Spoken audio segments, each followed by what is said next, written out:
When Cal entered my house, I offered him some tea, and then called Carlos to come join us. But Cal said he doesn't drink, and Carlos didn't respond to my calls. I peeked into Carlos's office, but he wasn't there. Nothing was there. It was just an empty room. Carlos wasn't gone. He had never been there. And for a moment I did not miss him, as for a moment I did not remember he existed. It was just an empty room, I thought casually. Which falls faster, a brick or a tuft of hair? Carlos taught me this physics riddle. It's a trick question. The brick falls faster, not because of its weight, but because a brick falling is less horrifying than the unexpected loss of even a minor part of your body. Time does not slow down for that which is uninteresting. When the public library disappeared last week, no one celebrated nor mourned its absence, as we could barely remember it being there. In its place, a long black sliver of nothing, a hole in our universe near which no one wanted to go, except for Carlos, who's a scientist and wants to study everything, but I told him, no way. I tried to explain to Cal that something was amiss. I had a sister, not a brother. I wasn't single, but married. I tried to show Cal photos of Abby and of my husband, Carlos. But when I went to our photo albums, they were different. There were photos of Cal and I as children, but none of Abby or Carlos or Steve or Janice or this radio station. I kept my eyes down the hall toward the empty office. I knew someone should be in that empty room, someone I cared for, someone I loved, but I didn't know who. Carlos and his office are back. They were never gone, Carlos says. Multiple timelines is basic quantum physics, which is the most exciting kind of physics, he says. This morning, I gave Carlos a tight hug in bed and kissed him along the back of his beautiful hair, perfect, even when matted asymmetrically from sleep. A man who I know very well came into my house today, which is also his house. He laid his head with its perfect and beautiful hair upon my shoulder and crossed his arms over his perfect and beautiful lab coat. I embraced him. We are creatures of touch, humans, and we retrieve so much meaning and happiness from contact. I have become too complacent, he said. When I came here, I understood this town as scientifically fascinating. And then, gradually, it became my day-to-day life. I could no longer see the strangeness, but only my home. We are all guilty of that, I said. But I am a scientist, he said. Well, I said, we have all been scientists at one point or another in our lives.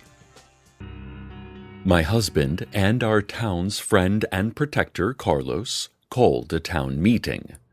He thought we hadn't checked in with each other in a while and wanted us to have a moment where we came face to face and saw those faces and remembered that we are all real and all affect each other. Carlos reminded us that we are, by far, the most scientifically interesting town in the country, and we joined hands and nodded because, boy, don't we know it.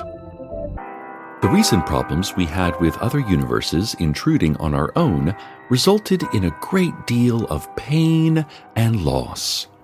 But it has left us with an ocean. This ocean is only visible from the waterfront recreation area's boardwalk, and viewed from any other angle, the area still appears to just be the usual sagebrush and rocks. Carlos said he doesn't understand how this window into another world works and warned that no one should attempt to touch the ocean, for we do not know what lurks within it. But, he said, there could be no harm in a sunset stroll along the boardwalk, listening to the soft hiss of the retreating waves. Carlos and his scientists, like Luisa and Nilanjana, are renewing their investigation into the house in the development of Desert Creek, out back of the elementary school, the house that doesn't actually exist. "It seems like it exists," muttered Carlos, "like it's just right there when you look at it, and it's between two other identical houses. So it would make more sense for it to be there than not." But, he says, it is actually a doorway to another world, a world he himself was once stuck in for a year. There seem to be secrets about that year he is keeping to himself. Maybe someday we will learn what they are. Lights, seen in the sky above the Arby's. Not the glowing sign of Arby's, something higher and beyond that. One night, years ago, two people, scared and vulnerable and loving and ready, came together for a quiet moment under that sky. And I pretended at the time to understand the lights. But a big part of recognizing the world for what it is recognizing when you have no idea. Invaders from another world, harbingers of future terror, a fragment of another universe fading into our own above reasonably priced lunch meat? Maybe any, maybe all, maybe none. But here is what I do know. The lights are, among other things, a part of my memory, and a part of my marriage, and a part of my love. They are a piece of my past, and I don't need to understand them to understand that. Ladies and gentlemen, the past is here, and it's about 100 feet above the Arby's. Carlos and Luisa say that the monitoring station near Route 800 is recording wild seismic shifts, even as our ground remains completely still. He suspects that this might be because multiple universes are colliding, creating earthquakes that are undetectable in the third dimension. Picture all worlds intertwining, he said, and here we are in the coil, the friction of every possibility coming into contact, shaking the very structure of chance and fortune, he said. The sun didn't set at the correct time today or any other day, Carlos and Nilanjana reported. They are quite certain about that. They checked several clocks. But, they said, the sunset was really beautiful, so at least there's that. Carlos still does not have any explanations, but he did suggest that while time is especially weird in Night Vale, time is weird everywhere. Mostly people don't notice in the rest of the world because while time is weird there, it's always weird in the same way, and so is mistaken for being remotely understandable. As you may remember, there has been a tiny city of warlike people under the bowling alley for several years now, which has caused some trouble, although not a lot of trouble, because they were very tiny people. But now there is just a hole in the earth under the pin retrieval area, an empty space containing only my own memories of a night that someone I loved almost died before I had a chance to truly love him. So, good riddance to whatever that town was. Carlos, perfect and beautiful, came into our studios during the break earlier, and we ate lunch together out of Tupperwares. He had some sort of blinking box in his hand covered with wires and tubes. When he put it close to the microphone, it sounded like, well, like a bunch of baby birds had just woken up, really went crazy. He asked if I remembered it. He had brought it by on the first day we had met. He had told me that it tested for materials, but he wasn't actually sure what materials it tested for. He had just wanted an excuse to come by and talk to me. Anyway, he said, I thought it was a nice memento back when we were fumbling awkwardly toward this life we share. But, he added, it's a real instrument that is detecting some actual materials of some kind, so there is a good chance that everything about this studio is deeply dangerous. Please be careful. Then we fed Koshek, the cat floating in one of the bathrooms here at the station. Carlos pointed out, cats don't float. I stared at Koshek, having never really thought about that. After a bit, I said, "This one does." Carlos smiled, petted Koshek between the eyes and went back to his work, and I went back to mine. This is my work, listeners. My work is to speak to you all, to talk you through the day, to murmur you into the night. Settling in to be another clear and pretty evening here in Night Vale, this weird town. I hope all of you out there have someone to sleep through it with. I know I do. You know what cars make me think of? Well, Carlos. I guess, but everything makes me think of Carlos. And his name is an anagram of low cars. He's out of town at Erlenmeyer FlaskCon this week, and I miss him something fierce. I'm not really afraid of robbers who target businesses. I mean, who's going to hold up a radio station or a science lab where my husband works? But if librarians start believing they can wander anywhere, attack anyone reading any old book by one of America's foremost poets and wordsmiths, then they could attack me or Carlos. Stay tuned next for the sound of two men cuddled up in bed watching the new season of Insecure. Night Vale, Janice, and Tamika are growing up before our eyes, and I couldn't be prouder of either. But more importantly, I couldn't be more excited to get out of the house. Carlos and I are headed straight to dinner at the Shallow Grave, and then going dancing at that new club, Numb, which opened up mere minutes after the curfew was lifted. Stay tuned next for the sound of two men putting on just the most vicious outfits.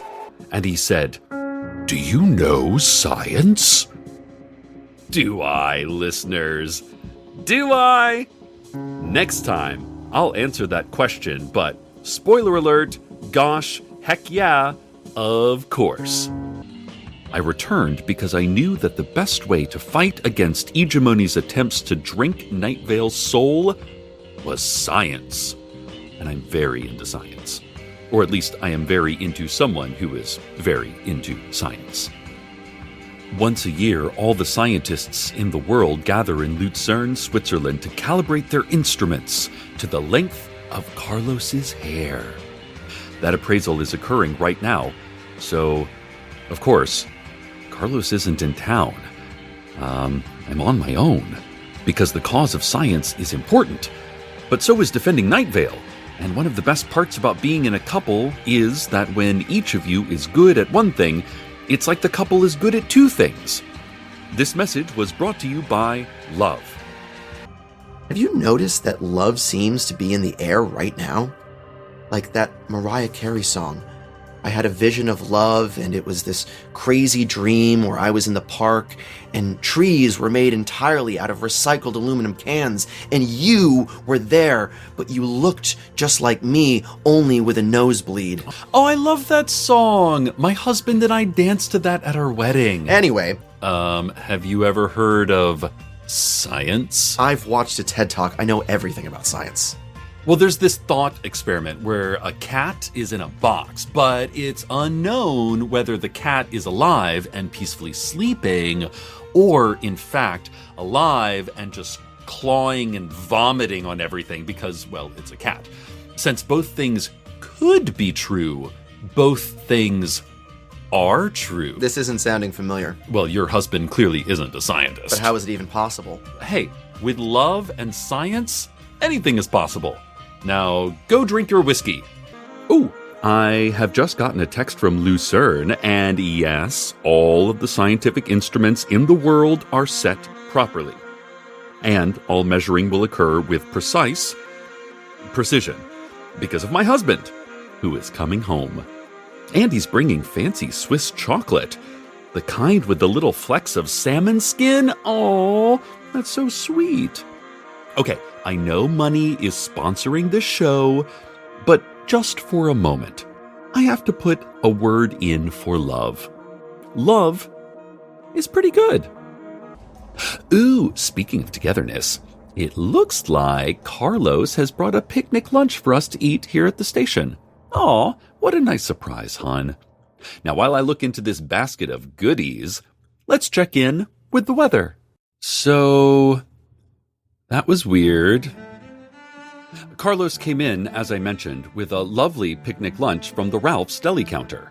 His hair was wet from the rain, and there were water droplets on the tips of his eyelashes that made him look like a cute little cartoon forest animal. The phone rang here at the station, and it was one of Carlos's scientists, Mark, asking if Carlos was here.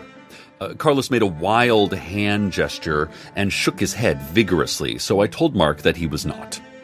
When I asked Carlos what that was all about, he told me the scientists were putting together a group to locate clues about the Phantom Ocean, and they wanted him to lead it. And I was confused. Didn't he want to lead it? I mean, why didn't he want to talk to them? He's never refused a scientific call from a fellow scientist to do science before. He was just behaving unscientifically. In fact, come to think of it, I was a bit surprised to see Carlos here at all. I mean, I figured with today's investigation, he would already be out in the field, and I wouldn't see him for days. He said, since everyone else was out on search parties, it was the perfect time to go to the Ralphs, because there wouldn't be a line. I mean, that does sound scientific. It sounds like scientific reasoning, but it just something struck me about it as, I don't know, just off. I mean, I don't want to say he was lying. Carlos doesn't lie. Besides, lying is illegal. But it seemed like there was something he wasn't telling me, like something that was bothering him. I asked him if there was anything he wanted to talk about, and he just said he had to go get the car washed, and he left without even finishing his 3-bean salad. And he loves that salad, made with his 3 favorite beans: garbanzo, kidney, and jelly. I mean, I know, it might not sound like a big deal, and maybe he was just having a moment. We all have moods, sometimes out of nowhere. You know, maybe I'm the one in a weird mood. I'm probably just being overly sensitive. I'm sure nothing is really wrong, not actually. Anyway, let's just move on. I'm sure it's fine. Everything is fine. It's fine. Maybe I should go off caffeine again. No, you know what? I really can't shake this feeling. Nina Gordon, the former front person of Ruka Salt, once told me that the subconscious is a powerful force. Maybe it's all in my subconscious. Maybe if things are too good for too long and you think about it too hard, it can start to make you nervous. And then maybe you can't take the pressure of waiting for things to go wrong, and you start inventing problems just so you can have control over them. But you have to think about whatever can go wrong. Otherwise, you're lazily enjoying a sunrise and dreaming of free hotcakes, and suddenly you're drowning in a waterless parking lot before you even know what hit you. No, this is silly. I'm just going to call him. Okay. Ringing. No answer. Not unusual. Not really. He's probably at the car wash, like he said, which can be very hypnotic. Sometimes you find yourself caught up in the rhythmic dance of the foaming brush, and you wake up in the parking lot hours later, missing your wallet and part of your shirt, dry-mouthed and trying to remember how many teeth you have. Okay, I'm just going to try and call Carlos again. Straight to voicemail this time. Well, that happens. Everything's fine. He always forgets to charge his phone. I tease him about it. I like to buy him different novelty phone chargers and hide them in his jacket and car and in his shoes and lunch bag. But still he forgets. He has a very busy mind. Maybe he doesn't like me to tease him so much. Maybe I'm overthinking. Maybe it's just too much coffee. But eating together in suffocating silence doesn't necessarily mean anything is wrong. For example, since Carlos didn't want to go to the welcome breakfast, we had a quiet meal at home. Like, really, really quiet. I told him his scientist friends, Nilanjana and Mark, had called again to ask about organizing a case study on the shipwreck survivors. He got the strangest look on his face and said he was really busy with another project right now.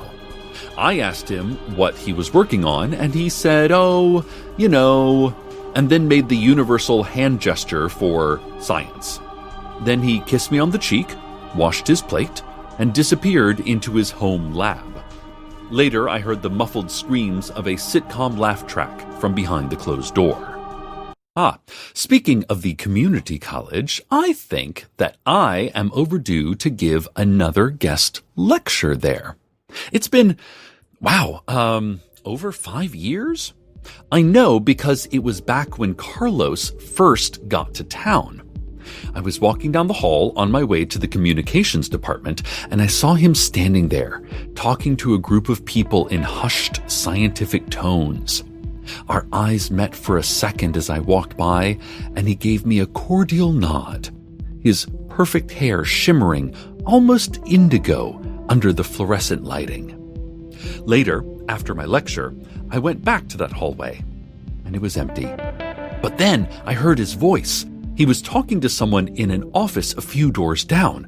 I wanted to hide. I was so giddy and nervous, but then he was in the hall again. And before I could speak, he said, "Hey, you like science?" My mouth didn't work, so I nodded. And he said, "You want to see something scientifically interesting?"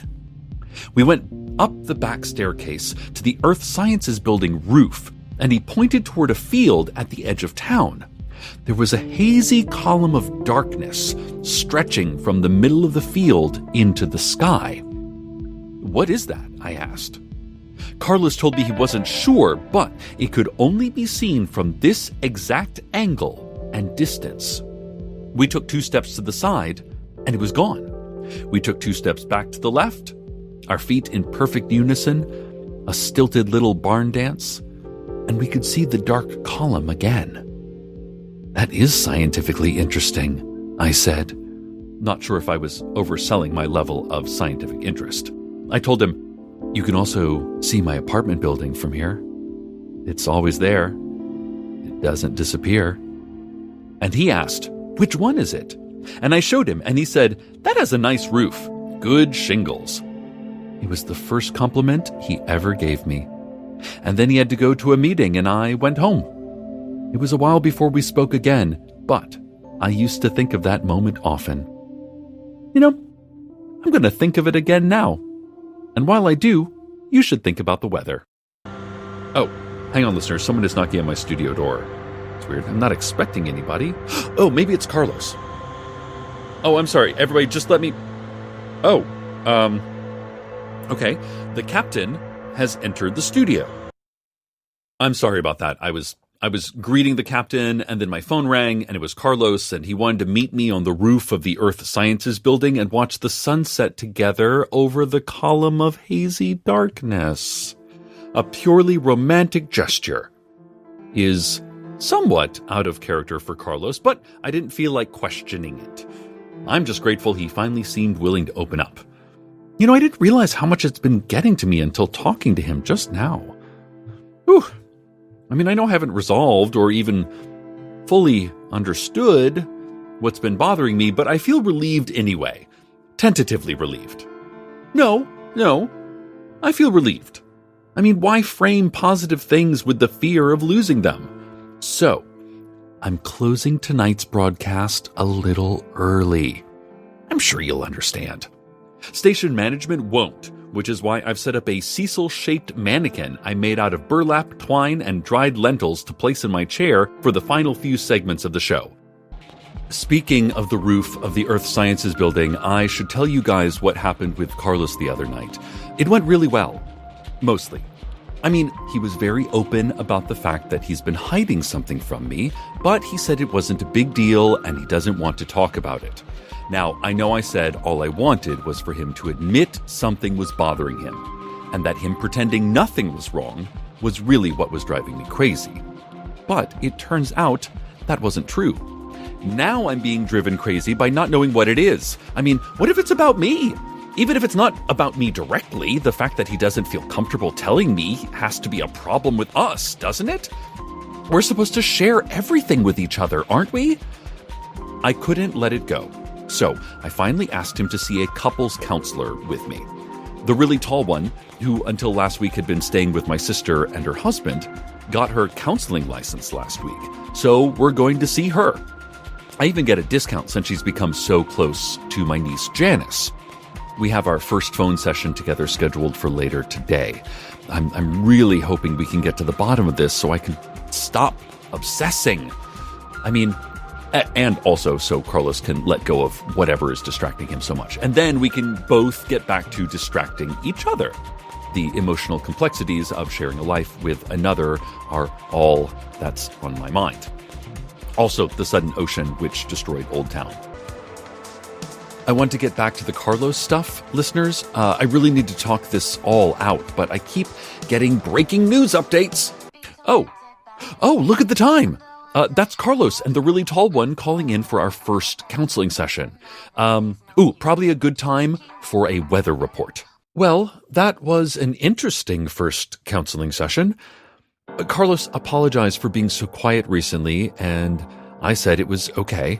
I was just worried about him, and the really tall one said we both sounded like we loved each other a lot. And I said, well, yes, but that's not the point right now. The point is I want to know all of Carlos's secrets. And Carlos said, Cecil, if it really means that much to you, I'll tell you. The truth is, this isn't my first Phantom Ocean. Before I ever came to Night Vale, there was an incident. It happened years ago. It was a different situation, but similar enough that I got preoccupied thinking about it these last few weeks. And sometimes I just need a little space to process things on my own first. It doesn't mean I'm hiding anything from you. I mean, I kind of am, but if it were truly serious or was directly about us, I would talk with you about it. This is just a scientific and catastrophic phenomenon, not something to do with us. That is verbatim what Carlos said. I wrote down every exact word like an experienced journalist carefully investigating a huge story. And then I said, yes, okay, fine, but what happened? What incident? And he said he still didn't really want to talk about it. And I asked the really tall one, aren't there some sort of therapy exercises we could do to encourage Carlos to reveal every detail of his past to us immediately? And she said, no. And I said, maybe hypnosis or telekinesis? I mean, she's new to the counseling profession and maybe isn't aware of all the tools available to her yet. She said we have to accept that Carlos doesn't want to talk about it right now and maybe doesn't want to talk about it ever. She said a person's secrets are their own to keep or disclose, and it isn't necessarily an indication of the degree of intimacy in a relationship. And I said, oh, you really? Tell that to my 8th grade self.